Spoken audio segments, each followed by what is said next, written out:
Merci de votre fidélité. Vous suivez Génération FM, la 93.4. Bonjour et bienvenue dans le journal. Il est 10h.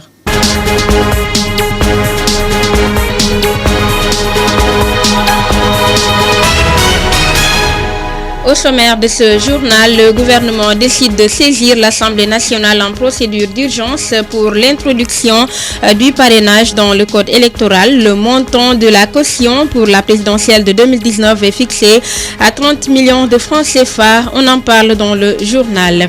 Préparation de l'hivernage 2018, la mairie de Ziguinchor a démarré le curage des caniveaux de la commune pour faciliter l'écoulement de l'eau de pluie. La municipalité prévoit également des séances de sensibilisation auprès des populations. Vous entendrez à ce propos l'agent voyer municipal. Dans le département de Bignona, à Mampalago précisément, les populations lancent un SOS pour l'amélioration de leurs conditions de vie. Malgré les potentialités, le manque criard d'infrastructures freine le développement de cette localité.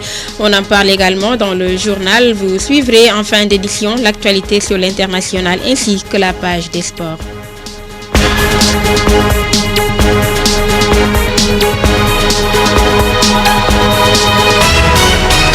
Le journal avec Mambinta Diatta. Nous sommes en compagnie de Albert Gomis pour la partie technique. Bonjour et bienvenue dans le journal. Le montant de la caution pour l'élection présidentielle est fixé à 30 millions de francs CFA.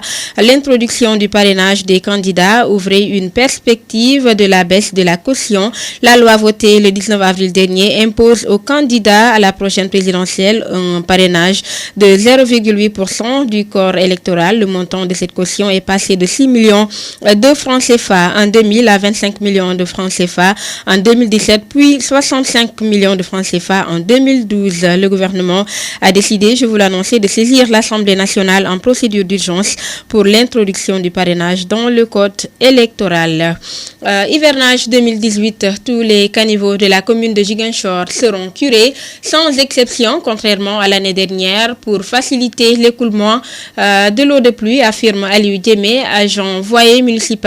Il précise d'ailleurs que c'est dans cette optique que les entreprises sont spécialement affrétées, sans compter des séances de sensibilisation auprès des populations pour éviter éventuellement qu'elles y rejettent les ordures. Aliou Djemé est joint au téléphone par Amadi Khalilou Djemé. Cette année, il n'y aura pas de caniveau qui sera laissé en rade, d'autant plus qu'on a laissé le curage à des entrepreneurs, des concessionnaires. Maintenant, la mairie a à suivre ces concessionnaires-là pour structurer les caniveaux. Parce que là, on a donné des lots. Le premier concessionnaire, c'est Best Entreprise, qui a gagné pour un lot, qui est vers le côté de l'Est, là, que vous dites, là où il y a la 54 mètres et les canaux qui sont là-bas, parce que la ville a été divisée en deux. Donc, à l'Est et à l'Ouest, quoi. Maintenant, il y a tous les caniveaux qui sont là. Et tout ce qui est canaux et caniveaux sera curé cette année, Inch'Allah. Il y a Best Entreprise qui aura les caniveaux qui sont à l'Est. Et il y a EBTP, donc Boubacar Sana, qui va curer aussi tous les canaux qui sont vers l'Ouest. Donc cela veut dire que intérieur, extérieur et tout, tous les canaux seront curés, Inch'Allah. Chacun a une durée de 90 jours pour le curage de cette année. Et ils ont démarré depuis le 7. Et cette année, c'est vraiment donc une particularité. Donc, aussitôt qu'on cure, 2 jours après, on amène donc les produits de curage. Tout ce qui est résidu du curage sont amenés. D'autant plus que, enfin, si vous regardez bien, c'est rien que des ordures et du sable. C'est composé d'ordures et de sable. Donc, en ce moment, il y a même beaucoup de demandeurs pour ce sable-là. Et maintenant, pour les ordures, on les amène directement à la décharge finale. Et vous verrez que ça a été aussi l'inquiétude du maire, parce que aujourd'hui, si on cure le lendemain, les populations vont remettre même les ordures, n'est-ce pas, dans ces caniveaux. Et donc, il est invité les délégués de quartier pour qu'ils puissent se parler et contrôler leur population, qu'il y ait une sensibilisation aussi avec vous, la presse et tout le monde de Ziguinchor pour que au moins les gens puissent changer de comportement. Il ne faut pas dire qu'on a un seul côté à curer. On remonte par priorité parce que nous connaissons exactement donc l'écoulement de Ziguinchor. Le plan directeur est connu. On sait quel est le canal aujourd'hui qui sera bouché, qui peut créer des problèmes. Donc on connaît, donc on a des priorités et puis on va faire, Inch'Allah, tous les canaux de Ziguinchor et des caniveaux. À l'instant, donc, Aliou Djemé, agent envoyé municipal. Éducation dans ce journal. La quête d'une qualité des enseignements apprentissages est sérieusement plombée par la fréquence des grossesses précoces dans le milieu scolaire dans le département d'Oussouye. À cela s'ajoute l'absence totale de blocs scientifiques et autres laboratoires dans les établissements scolaires de la localité. Les acteurs du système exhortent l'autorité à régler cette situation. Le point avec Amadi Khalilou Djemé. Une éducation de qualité, c'est-elle prônée par les autorités éducatives et plombée dans le département d'Oussouye par la fréquence du phénomène inquiétant des grossesses précoces.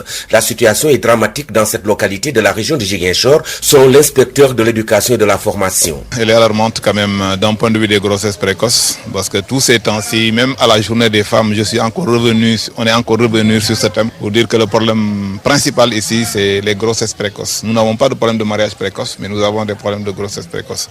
Malgré cette situation, des apprenants trouvent l'opportunité d'émerger en privilégiant les études. Ces meilleurs élèves du CASA, honorés lors de la cérémonie d'excellence initiée par l'IEF, ont invité leurs camarades à prioriser les études. Je m'appelle Sandrine Kambaïdiata. Je suis très contente de faire partie des meilleurs élèves. Ça me fait très mal parce qu'ils abandonnent l'école. Or, les garçons qui sont les acteurs de ces grossesses, eux, ils continuent les études. Les filles sont obligées de rester à la maison pour garder le bébé. Pour mes amies filles, je leur conseille surtout les études. Parce que dans la société d'aujourd'hui, sans l'école, on ne peut rien faire. Alors je les invite vraiment à travailler beaucoup, surtout, et ne pas se laisser entraîner par cela. Le département d'Oussouye se caractérise aussi par l'absence de blocs scientifiques de laboratoire, entre autres dans les établissements scolaires de la localité pour la promotion des disciplines scientifiques. Une situation décriée par les apprenants. Bonjour, je m'appelle Papa Mondofal, je suis élève en classe de terminale S2. Les scientifiques, les élèves aussi ont peur parce qu'ils ne font que de la théorie. Moi, depuis la classe de 6e, je n'ai jamais fait une expérience. Et parler de science, parler des expériences théoriquement, ce n'est rien. C'est pourquoi beaucoup de scientifiques disent que ce n'est pas de la science. L'inspecteur de l'éducation, Laman Faye, confirme et invite les autorités à soigner cette situation. Oui, ça quand même c'est fondamental. Vous savez que nous sommes un département un peu démuni, ça il faut qu'on le reconnaisse. Nous n'avons pas certaines infrastructures qui nous permettent vraiment d'entrer de plein pied dans les sciences. Pour les sciences, je crois que c'est des sciences expérimentales. Il faut du matériel concret comme le laboratoire, etc. Du matériel vraiment pour faire des expérimentations. La même situation dramatique liée à la fréquence des grossesses précoces frappe aussi lourdement le département de Bignona, une situation qui plombe l'éducation des filles dans la région de Ziguinchor. Le journal avec Mambinta Diatta. Amadi Khalilou Djemé, merci. Il est 10h passé de 9 minutes. Nous changeons de département. Nous allons cette fois-ci dans le département de Bignona, à Mampalago précisément, où il y a un manque criard d'infrastructures sociales de base, malgré l'existence de nombreuses activités qui pourraient générer des revenus et permettre aux populations de cette localité de la commune d'Oulampan de sortir des difficultés auxquelles elles sont confrontées, surtout à cause de l'absence de la précieuse électricité. Le chef de village demande au président de la République Macky Sall de réagir pour sortir son village de cette situation de précarité inquiétante. Ibou Viebadi, chef du village de Mampalago, que nous écoutons. Nos problèmes majeurs, l'électricité. Comme vous le voyez, nous sommes à peine à 1,3 km de la nationale où la haute tension passe, mais nous n'avons pas accès au courant jusqu'à présent. Ça, c'est notre problème majeur. Bon, et en deuxième position, on a un problème d'eau. Vous voyez, il y a un forage en construction dont nous sommes impatients. Notre eau est imbuvable, on le consomme, mais malgré nous, voilà. Est-ce que ça ne peut pas nous causer des problèmes encore? Avec l'événement du Gamo, on reçoit beaucoup de pèlerins. L'accès aussi, le village est inaccessible à cause de la route. La route est chaotique et ça aussi c'est notre problème qui nous fatigue. Nous avons un problème aussi au niveau du poste de santé. C'est un problème de médicaments. On n'a même pas de médicaments et même le personnel, on a un problème pour payer le personnel. À cause, s'il y avait du médicament, peut-être on pourrait contracter des recettes pour encourager, motiver le personnel qui est là-bas volontairement, à part l'ICP et la matrone. Voilà. Il y a le problème de CMI aussi, parce que le CMI, moi j'ai un droit de regard dans tous les secteurs de ce village. Je suis allé dans le poste de santé, j'ai vu un tas de bons impayés pour le CMI, couverture maladie universelle. Et jusqu'à présent, ce n'est pas payé. Et finalement, je me demande comment peut fonctionner ce poste de santé. Ziguinchor a lancé ce week-end sa conférence territoriale édition 2018. L'objectif est d'avoir une vue d'ensemble donc sur tout ce qui se fait en termes de réalisation dans la région au profit des populations et y apporter des correctifs si possible.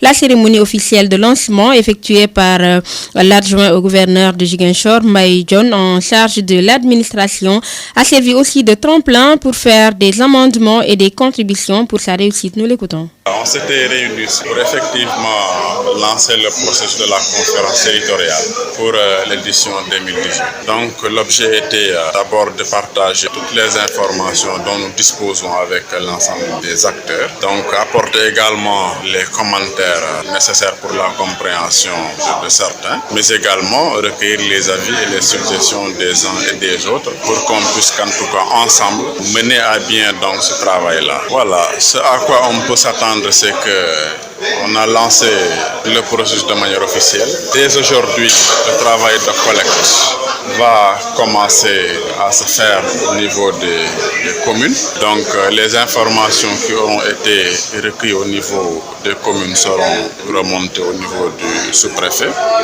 Et là aussi, il y aura un travail de complément d'information, de confrontation et de vérification de l'information qui va se faire au niveau du sous-préfet, autour donc de son comité local, mais également des services techniques qui interviennent au niveau arrondissement. Donc après ce travail-là également, les préfets qui auront recueilli les informations au niveau des communes chefs-lieux recevront aussi les rapports issus des sous-préfets qu'ils vont compléter, examiner, partager et valider ensemble avant que ces rapports-là ne parviennent au gouverneur qui va faire la compilation, le travail de toilettage, de complément d'information avant que le document final ne soit envoyé au niveau du ministère de l'Intérieur. Le travail là permet donc de mesurer le niveau d'exécution des projets et programmes qui sont mis en œuvre à l'échelle de la région.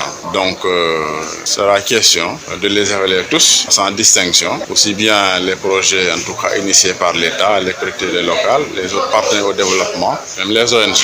Donc, l'innovation cette année-ci, c'est qu'on a 3 types de fiches de collecte. En l'occurrence, il y a une fiche exclusivement destinée à recueillir les renseignements donc issus de la mise en œuvre des projets et programmes portés par les ONG. Donc, on l'a fait de sorte que, voilà, tout ce qui s'est fait donc, soit pris en compte. Ouf de soulagement pour la jeunesse goudompoise. Elle était orpheline d'un inspecteur de la jeunesse depuis 2 ans. Le nouveau directeur du CEDEPS de Goudomp a officiellement pris fonction depuis le mois de mars. Toutefois, en un temps record, le nouveau patron du CEDEPS a réussi à dérouler plusieurs activités. Mansour Gueye, directeur du CEDEPS, est interrogé par Ibrahim Sané.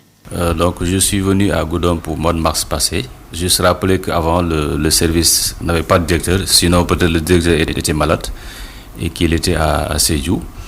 Et je crois que c'est bon de rappeler aussi que depuis lors, en tout cas le service n'a pas de chef, ce qui a à mon avis un peu ralenti les choses au niveau de son fonctionnement. Donc depuis qu'on est arrivé également, nous avons pris en main ce service et c'est tant bien que mal de relever en tout cas les défis par rapport à cette absence de chef depuis presque une vingtaine de mois. Parce que le chef de service qui était là n'était pas venu à Goudomp depuis l'année 2016. Donc quand on est arrivé également, nous avons pris service. Nous avons également fait des visites de courtoisie auprès des chefs de service qui sont dans la localité, mais également rencontrer également les jeunes à travers les mouvements de jeunesse, tels que principalement le conseil départemental de la jeunesse. Après ça, donc, on tombait sur ce qu'on appelle la semaine nationale de la jeunesse, organisée par le ministère de la jeunesse à Dakar. Donc cette édition s'était déroulée à Dakar en fin de mars, début avril. Donc nous avons sauté sur cette occasion pour en tout cas conduire une délégation au niveau de Dakar, rejoignant la délégation régionale de Sédhiou. Donc 17 jeunes ont quitté en fin de mars le département de Goudomp pour en tout cas compléter la délégation régionale de Sédhiou. Parmi ces jeunes, on avait des chanteurs on avait des artistes plasticiens, des artistes qui évoluent dans l'artisanat d'art, mais également des jeunes tailleurs qui sont dans la mode, la coupe-couture, mais également la danse, même si cette année, en tout cas, la danse n'était pas reconduite. Mais on avait un groupe de 5 personnes qui devaient, en tout cas, compléter la troupe théâtrale de Bonkiling pour un peu former le ballet, en tout cas de cette troupe théâtrale-là. Donc, nous avons joint cette délégation régionale. Et au terme de cette semaine, je crois que Goudomp n'a pas failli, parce qu'on est rentré avec le 2e prix de la section projet économique. Donc, celle qui avait porté le projet pour le département de Goudomp a pris la 2e place au niveau national. Génération FM 93.4. Nous sommes dans la région de Sédhiou, nous y restons. Un renforcement de capacité en archivage et en initiation sur le logiciel ERA, c'est l'objet de la formation dont ont pris part les agents des états civils de 4 communes du département de Goudomp. Cet atelier de 4 jours clôturé samedi a permis à ces agents de partager avec leurs formateurs sur l'archivage.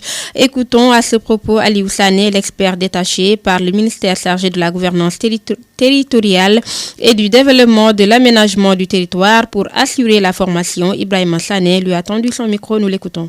Il est heureux de constater avec un grand plaisir que ce monde qui est là, les hommes qui sont là, qui sont en train d'apprendre depuis 4 jours, on est heureux de vous dire merci. Merci d'abord aux partenaires qui est en train de nous encadrer, de nous amener à bon port. La mission n'est jamais facile, mais avec beaucoup d'accompagnement, je pense que ça devient facile. Et remercier l'ARD qui est là, qui nous pousse vers la réussite. Il faut les féliciter, il faut les remercier. Au ministère qui a envoyé notre collègue qui est au niveau de l'Instance nationale d'état civil. En tout cas, nous, on est très fiers d'avoir votre couverture. Nous sommes très heureux. Je pense que l'aide du numérique est important. On n'a plus le droit de rester sur quelque chose. Pour 30 minutes, 40 minutes, on dépense l'air là. Et vous êtes en train de nous amener vers une performance. Ça, il faut vous dire, il faut vous féliciter, vous remercier. Soyez notre porte-parole au niveau du ministre qui est en charge de ceci. En tout cas, nous les maires, on n'a ménagé aucun effort pour répondre à vos appels. Nous serons toujours disponibles à venir apprendre encore parce que nous avons un devoir à répondre. Nous avons un bilan à présenter. Nous devons améliorer les conditions de vie de nos populations. Nous avons la même cible. Et quand on se retrouve, nous sommes très contents, nous sommes très heureux. Au nom du formateur, je voulais le remercier. Le formateur a vraiment une pédagogie incroyable. Certainement, des fois, il dit que c'est facile. Non, ce n'est pas facile. Mais c'est-à-dire parce que vous amenez les gens à mieux comprendre par des méthodes plus simples. Et là, on vous remercie, on vous félicite. Ça, c'est un mot que je devais vous le dire, sans se cacher, sans se voiler la face. Donc, en tout cas, nous sommes très heureux, très contents. Nous, les maires, nous, les participants qui sont tous là, nous sommes très contents, très heureux de vous remercier et de vous affirmer que nous sommes très, très, très satisfaits.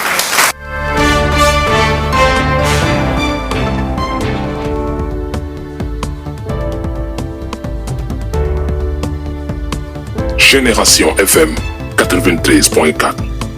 Nous parlons à présent de l'actualité sur l'international. Nous démarrons par le Mali. Une position de l'armée malienne a été attaquée à Boni, dans le centre du pays. C'était le week-end dernier.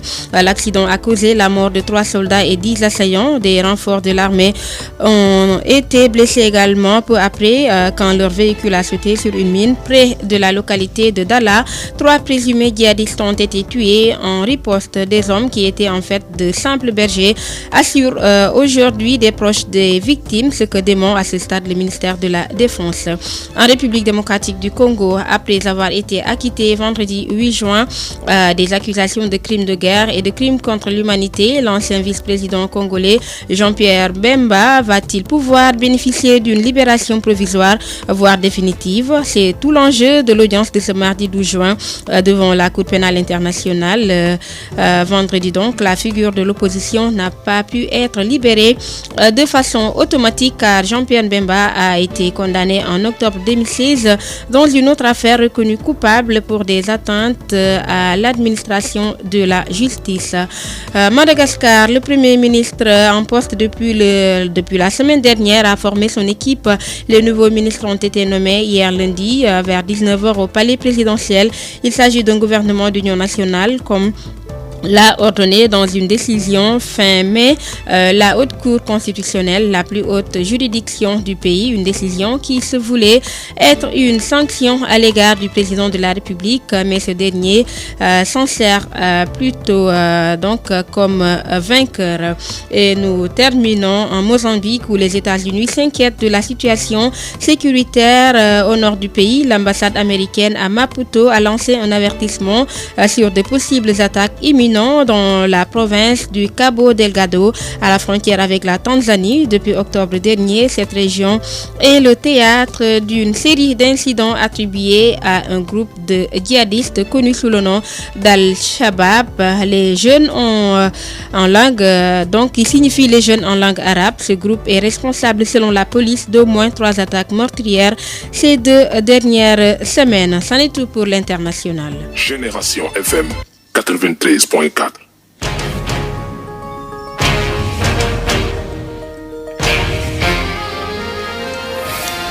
Voilà donc à présent l'actualité sportive. Les Lions débarquent en Russie avec une confiance après leur victoire hier face à la Corée du Sud à Salzbourg en Autriche. Les poulains d'Aliou Cissé vont tenir leur première séance d'entraînement en Russie ce jeudi donc à 10h. Toujours en sport, les inspecteurs de la jeunesse et des sports organisent un sitting ce mardi devant le ministère des Sports, annonce donc un communiqué. Ils disent vouloir amener par ce biais les autorités à signer le décret portant sur leur nomination et titularisation, explique le texte. Information APS. L'actualité sportive boucle le journal. Il est 10h passé de 23 minutes.